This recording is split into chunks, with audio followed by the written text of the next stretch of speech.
Hello, my loves. So, today's video is going to be a little bit of a deviation from what you usually expect from me.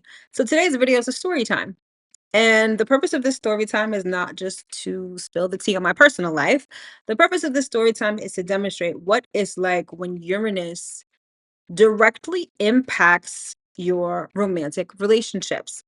So, meaning that Uranus is in your seventh house, or Uranus is in your fifth house, or maybe Aquarius is your seventh house, or Aquarius is your fifth house, or the rulers of either your seventh or your fifth houses aspect Uranus.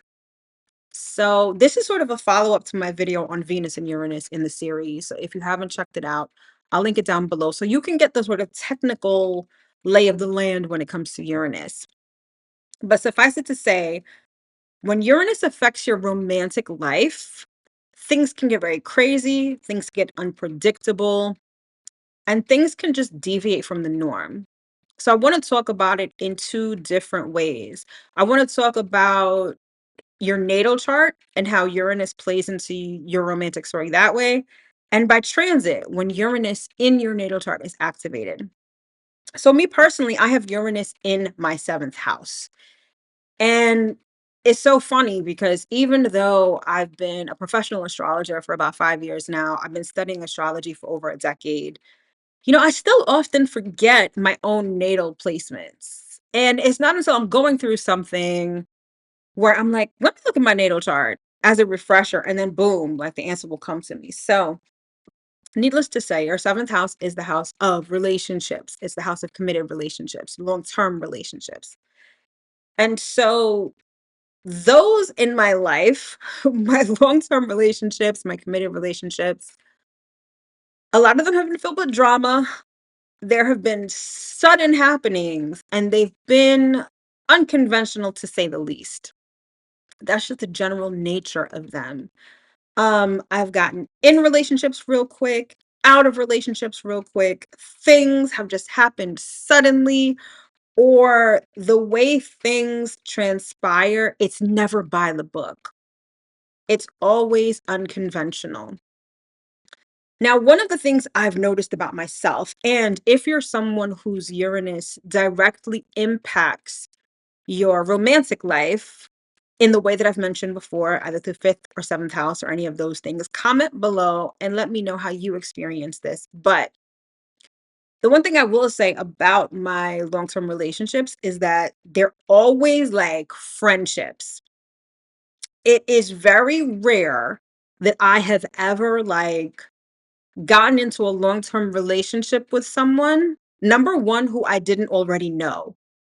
So while I've dated complete strangers, anyone that I've gotten into a long-term, serious, or substantial relationship, it's always started off as a friendship. It's always someone I've known for years. It's always someone I've met and I've stayed in contact with. It was never a complete stranger. And that definitely speaks to the nature of Uranus because Uranus, especially as expressed through the sign of Aquarius, it gives very friendship vibes. It gives very camaraderie vibes, right? And that's definitely been the case in my life.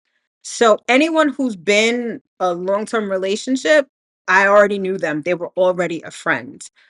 And that even speaks to after the relationship. After the relationship is over, of course, after some time, always kind of on a good rapport with them. We'll always check back in with each other. The friendship has really been the basis for many of my long-term relationships. And I haven't had many long-term relationships, but the ones that I have had, friendship has been a thing. But they've always been unconventional. There's always something about these relationships that have been quirky, that have been off the beaten path. But I'll say above anything else, it's a friendship vibe. Okay. Which is cool because number one, I've never been, like I said, I've never been in a long-term relationship with someone who started off as a complete stranger. So to be honest, it's like I'll meet someone and then like 10 years later we'll get into a relationship. That's happened several times. It's happened several times. Um, and it's cool because it's comforting, number one. And number two, it makes for great conversation. And that's another aspect of Uranus affecting my romantic life. Conversation, intellectual stimulation has always been part of my long-term relationships. It's what I need, and it's like it's always been a very integral part of that. So lots of communication. Now, the communication may not have always been deep. I've got Venus in Scorpio, and so depth has to be a part of my relationships. And I think that perhaps maybe some of these relationships didn't work because it might have lacked the depth. But the intellectual stimulation, the conversation has always been there. And that's always very indicative of Uranus as well. Okay, so it's got the friendship vibes, it's got the intellectual stimulation and communication. There's always been like lots of debates and lots of, just very intellectual conversations. Those have always been a part of my relationships. But by and large, always filled with drama and always something absolutely wild happening. And so now I want to talk about when Uranus has been activated in my chart with a particular incident that was crazy. So I've got Uranus in my seventh house. My seventh house is Scorpio. So I've got Venus in my seventh house, I've got Uranus in my seventh house, but they're not conjunct. They're both just chilling in there. So not only do I need depth in my relationships, things can become uncovered very quickly, suddenly, out of the blue, and this particular situation was no exception. So, back in oh, let me rewind. So, my most significant relationship to date was someone that I was with for about 4 years, and we had great relationship. Was it unconventional? Very, but I'm not gonna get into the details of that. And so in 2017, after 4 years, we had ended our relationship. And so that was that. So fast forward about 8 or 9 months, we're in the beginning of 2018. My friend is celebrating her birthday. This is in January. And so she's, there was a popular spot that we used to meet up at in Manhattan. I'm a New York girly, so at the time I was still living in New York. And so she was celebrating her birthday at this after work spot. And this is a spot where I knew a lot of people there. Everyone came through, but she invited friends that didn't hang out with us a lot. And she had a friend who brought a friend. And this friend seemed to take a liking to me from jump. So we ended up talking that night. We exchanged numbers and then we started dating. So the first thing that happened in this relationship, which was crazy, and I'm like, as I'm recounting this story, I'm going to it jogged my memory with respect to this one thing that happened.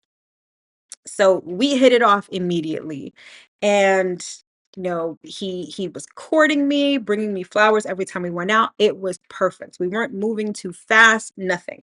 So I want to say probably a couple of weeks into dating. Um, it's a Friday night. I finished working. I'm home. I'm chilling, and I'm supposed to meet with him the next night.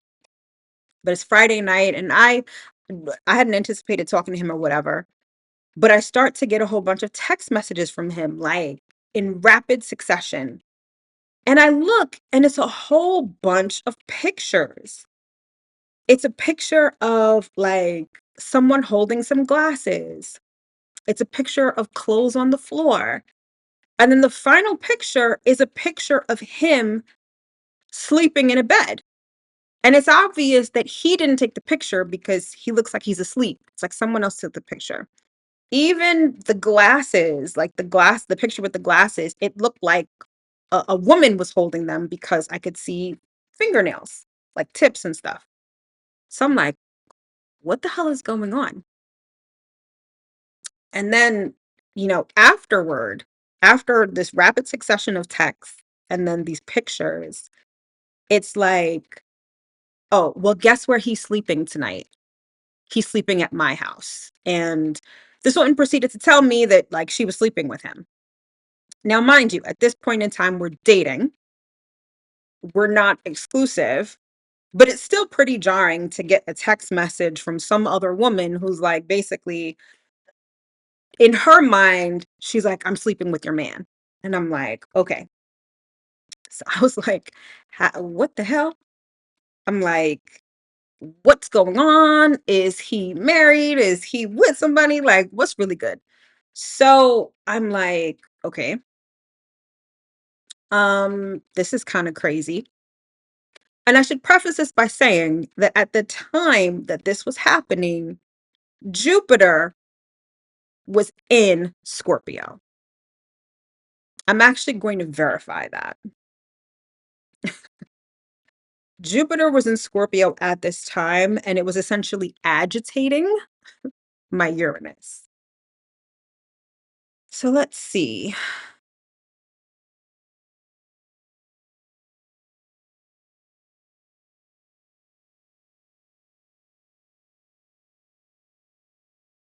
Yeah, Jupiter was actually conjunct my Uranus in the seventh house at this time. And Jupiter exacerbates things, it makes things larger than they are.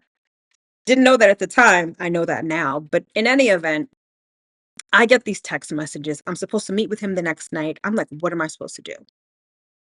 Now, my rational side is like, well, we're not exclusive. We're just dating at this point. But I'm also like, what kind of women are you dating who go through your phone, figure out what you're doing, and then send pictures? Like, this seems like, regardless of whatever is going on between me and you, it's like, it looks like there's drama on your end, and I'm really not with the shits. But I'm like, you know what?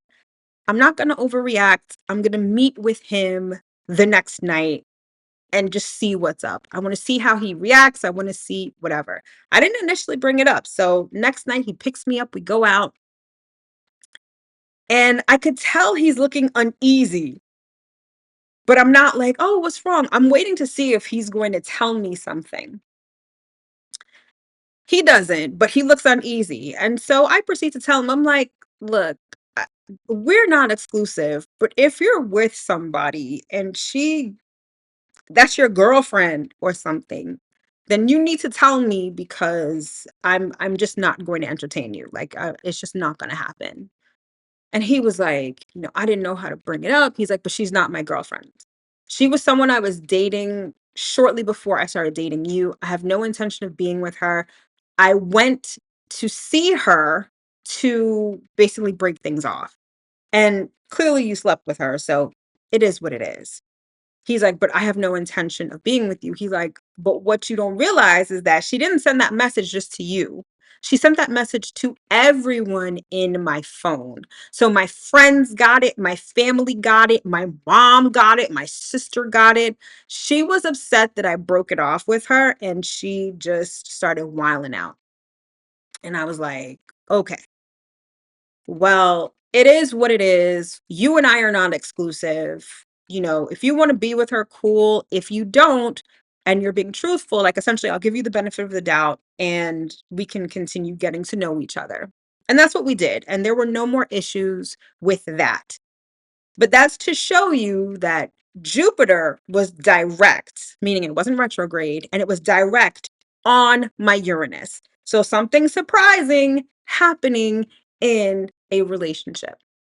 So cool. So to continue, and I want you to realize that Jupiter spends about a year in a sign. Now, it's not going to be conjunct a planet for a year, but remember that when it's in that sign, it's going to be direct, it's going to go retrograde. So it could, if you have planets in that sign, Jupiter could very well pass over them multiple times. So cool. So we're starting to get to know each other. The relationship is progressing and it's progressing really well. Now, so we met in January. By Easter, he wanted me to meet his family. So his family did this whole Good Friday dinner. If you're Haitian, you know, you know. And so he wanted me to come to the house. So I go to the house, I meet his family, and it was great. It was a great night. It was a great time. And it just felt good because I'm like, okay, I feel like this is a serious relationship and we're progressing. I'm meeting his family. This is wonderful. So that was like the end of March. 2 weeks later, his aunt was having like a big 60th birthday party. Like they rented a hall, you had to dress up, and he wanted me to be his date. And he felt like the Good Friday dinner was a great intro to his family, and so he felt comfortable bringing me to this larger event where there was extended family and everything. So I'll never forget, this event was on April 14th. And so the sun was in Aries. Now, I want to paint this picture astrologically what this looks like before I talk about what actually happened. We already talked about Jupiter, and Jupiter was making its way through my seventh house. So it was touching my Uranus. That's why there was that crazy call from that woman a couple of months ago. And Jupiter and Uranus, Jupiter in Scorpio. That's where Jupiter was at the time. It was agitating my Uranus, which is also in Scorpio. But Jupiter and Scorpio, if there are secrets, they are going to be enlarged. Keep that in mind.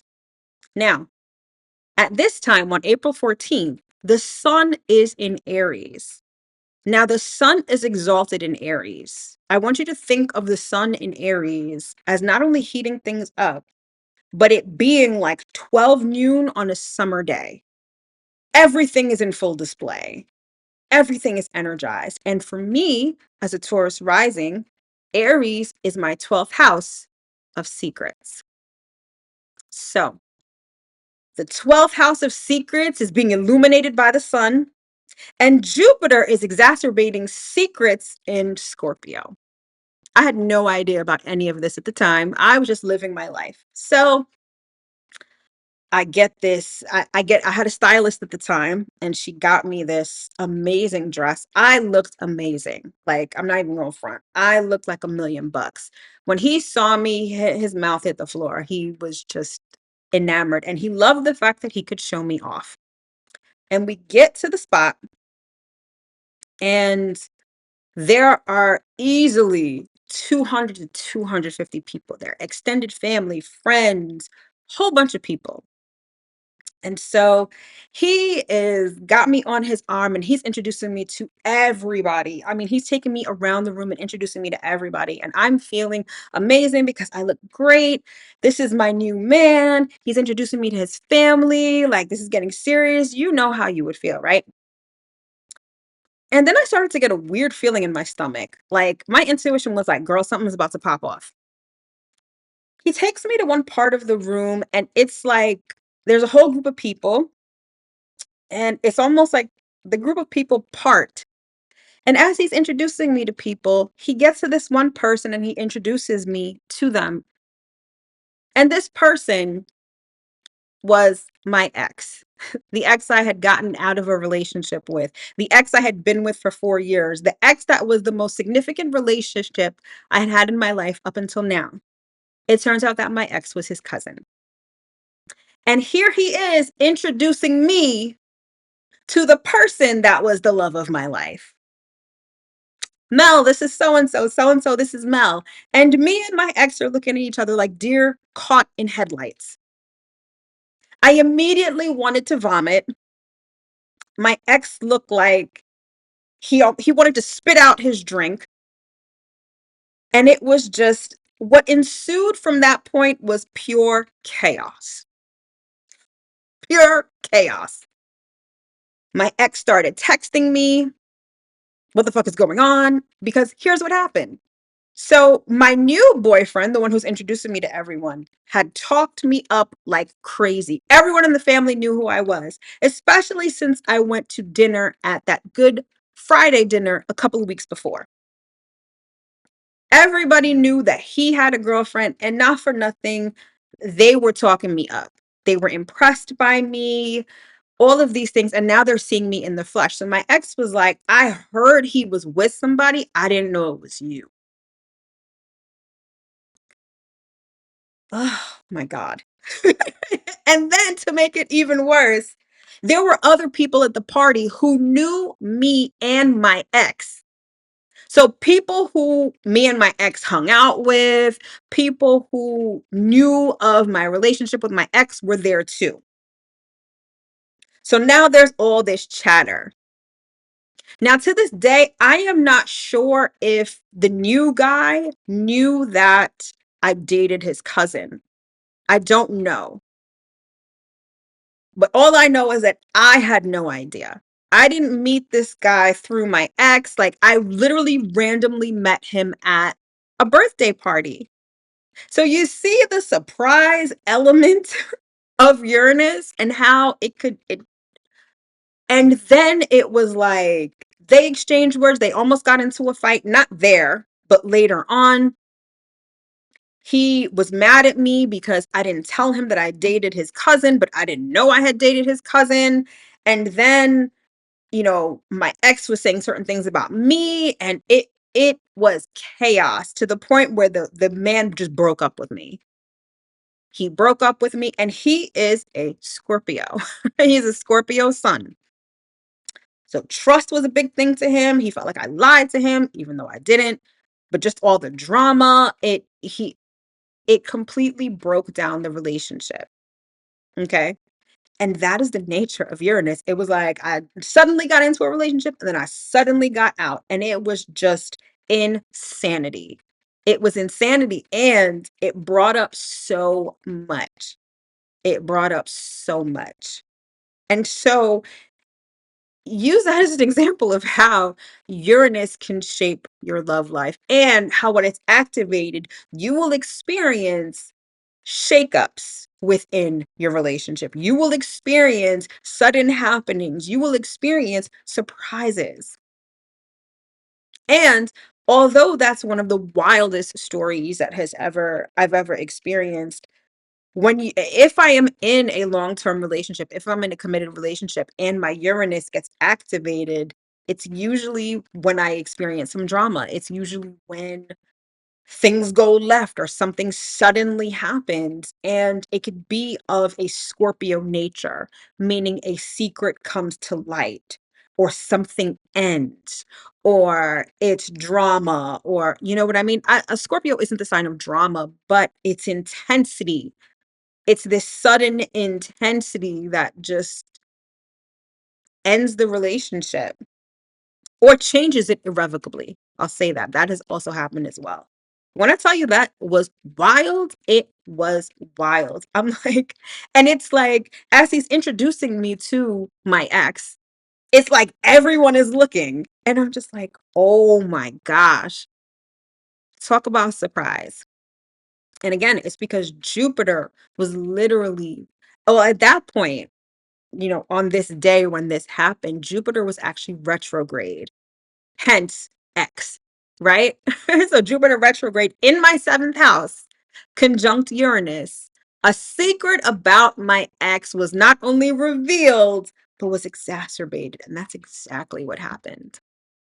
Now, suffice to say, apart from just learning maybe more than you would have liked to learn about me, this is to show you the nature of unpredictability in relationships and how Uranus can play a part in that. Okay, so hopefully that made sense. Hopefully that demonstrated a point, and hopefully you got it, not just from a gossip standpoint, but from an astrology and learning astrology standpoint. All right, so that's my little story time. Hopefully you enjoyed it, and hopefully it got you to understand Uranus in relationships a lot better. And of course, I'll leave the link to my Venus and Uranus video in the description box below so you can get a more clinical and technical side of what I was attempting to demonstrate with this story. All right, my loves. Thank you so much for tuning into this video, and I will see you in the next one. Take care.